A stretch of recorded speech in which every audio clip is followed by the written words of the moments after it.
Assalamualaikum warahmatullahi wabarakatuh. Perkenalkan, nama saya Aska Zaila dari AKM. Di sini saya akan menjelaskan tentang promosi kesehatan di tatanan keluarga dan di tatanan institusi kesehatan. Yang pertama, promosi kesehatan di tatanan keluarga adalah upaya untuk meningkatkan pengetahuan, kesadaran, dan perilaku sehat dalam lingkungan keluarga. Tujuannya adalah untuk menciptakan budaya hidup sehat yang mendukung kesehatan fisik dan mental dan setiap anggota keluarganya. Promosi kesehatan di keluarga mencakup perilaku hidup sehat, seperti mengajak keluarganya untuk menerapkan kebiasaan sehat seperti makan makanan yang bergizi, olahraga yang teratur, dan cara menjaga kebersihan di rumah maupun cara menjaga kebersihan pada diri sendiri. Sasaran promosi kesehatan di tatanan keluarga mencakup keluarga besar dan anggota keluarga. Jadi, untuk meningkatkan pengetahuan dan kesadaran keluarga tentang kesehatan dan untuk memperhatikan kesehatan individu serta untuk pencegahan penyakit di dalam rumah tangga. Lalu, indikator yang digunakan untuk mengukur keberhasilan promosi kesehatan di keluarga yaitu ada kepatuhan terhadap protokol kesehatan. Seberapa banyak anggota keluarga yang mematuhi protokol kesehatan seperti mencuci tangan, memakai masker, dan menjaga jarak. Yang kedua itu ada peningkatan pengetahuan kesehatan, yaitu hasil dari survei atau tes pengetahuan tentang kesehatan. Yang ketiga itu ada perilaku hidup sehat. Jadi, frekuensi aktivitas fisik, pola makan seimbang, dan kebiasaan tidak merokok di dalam keluarga. Selanjutnya, itu ada akses ke layanan kesehatan, yaitu tingkat kunjungan ke fasilitas kesehatan untuk pemeriksaan dan konsultasi.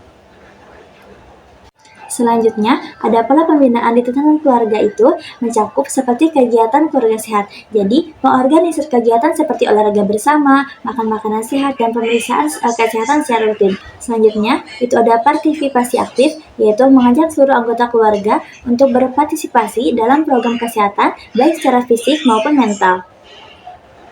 Jadi, promosi kesehatan di tatanan keluarga itu sangat penting untuk menciptakan lingkungan yang mendukung kesehatan dengan penetapan sasaran yang lebih jelas, menggunakan indikator-indikator yang tepat, dan menerapkan pola pembinaan yang efektif sehingga kita dapat meningkatkan kualitas hidup sehat pada anggota keluarga kita.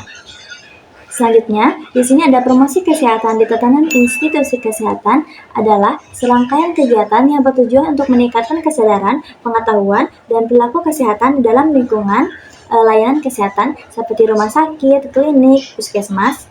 Dan pendekatan ini tidak bertujuan hanya untuk pasien, tetapi juga untuk tenaga kesehatan dan masyarakat sekitar. Promosi kesehatan di tatanan institusi kesehatan itu mencakup seperti ada penyuluhan, edukasi kepada warga-warga sekitar, terus pelatihan untuk tenaga kesehatan, terus menjaga lingkungan yang sehat, dan mengajak masyarakat untuk terlibat dalam kegiatan seperti dalam kegiatan tentang kesehatan, seperti kayak mengajak masyarakat untuk berpartisipasi dalam promosi kegiatan kesehatan. Dan sasaran promosi kesehatan di institusi kesehatan itu meliputi pasien. Jadi, pada pasien ini untuk meningkatkan pengetahuan dan kesadaran pasien tentang kesehatan dan perawatan diri. Selanjutnya, ada tenaga kesehatan. Tenaga kesehatan itu berarti untuk meningkatkan keterampilan dan pengetahuan tentang kesehatan dalam memberikan edukasi kesehatan. Selanjutnya, ada pada masyarakat sekitar, yaitu mengedukasi masyarakat tentang pentingnya kesehatan dan cara pencegahan penyakit. Selanjutnya, ada lingkungan kesehatan, yaitu menciptakan lingkungan yang mendukung perilaku sehat dan akses layanan kesehatan yang baik. Lalu, indikator di tatanan institusi kesehatan itu meliputi tingkat pengetahuan pasien, yaitu mengukur perubahan pengetahuan pasien sebelum dan setelah mendapatkan edukasi kesehatan. Selanjutnya, ada kepuasan pasien. Jadi, survei untuk menilai kepuasan pasien terhadap layanan dan edukasi yang diberikan. Selanjutnya, ada partisipasi dalam program kesehatan, yaitu jumlah pasien atau masyarakat berpartisipasi dalam kampanye atau program kesehatan yang diadakan. Selanjutnya ada peningkatan kesehatan masyarakat, yaitu data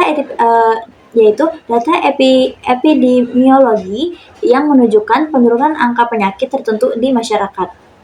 Selanjutnya di sini ada pola pembinaan di institusi kesehatan. Jadi di situ tuh ada edukasi berkelanjutan, mengadakan pelatihan dan seminar rutin bagi tenaga kesehatan untuk meningkatkan pengetahuan dan keterampilan mereka. Selanjutnya ada kampanye kesehatan, yaitu mengorganisasi kampanye kesehatan yang melibatkan pasien dan masyarakat untuk meningkatkan kesadaran tentang isu kesehatan tertentu. Selanjutnya ada program kesehatan komunitas, yaitu membangun program yang melibatkan masyarakat dalam kegiatan kesehatan seperti pemeriksaan kesehatan gratis atau penyuluhan kesehatan. Selanjutnya ada monitoring dan evaluasi, yaitu melakukan evaluasi rutin terhadap program promosi kesehatan untuk menilai efektivitas dan dampaknya, serta melakukan perbaikan jika diperlukan. Jadi, hasil analisis di antara kedua tatanan tersebut ialah sasaran pada tatanan rumah tangga atau pada tatanan keluarga itu ialah fokus pada peningkatan kesehatan seluruh anggota rumah tangga, terus ada menekankan pada pola perilaku hidup sehat dan pencegahan penyakit di lingkungan rumah. Selanjutnya, tatanan institusi kesehatan itu menargetkan pasien, tenaga kesehatan, dan masyarakat sekitar, terus mencakup edukasi kesehatan, pelayanan kesehatan, dan peningkatan keterampilan tenaga kesehatan. Selanjutnya, metode pelaksanaan antara kedua tatanan tersebut perbedaannya. Yang pertama itu ada tatanan keluarga, yaitu edukasi yang dilakukannya itu melakukan kegiatan sehari-hari, seperti diskusi keluarga atau kegiatan bersama. Selanjutnya ada menggunakan pendekatan informal dan partisipasif.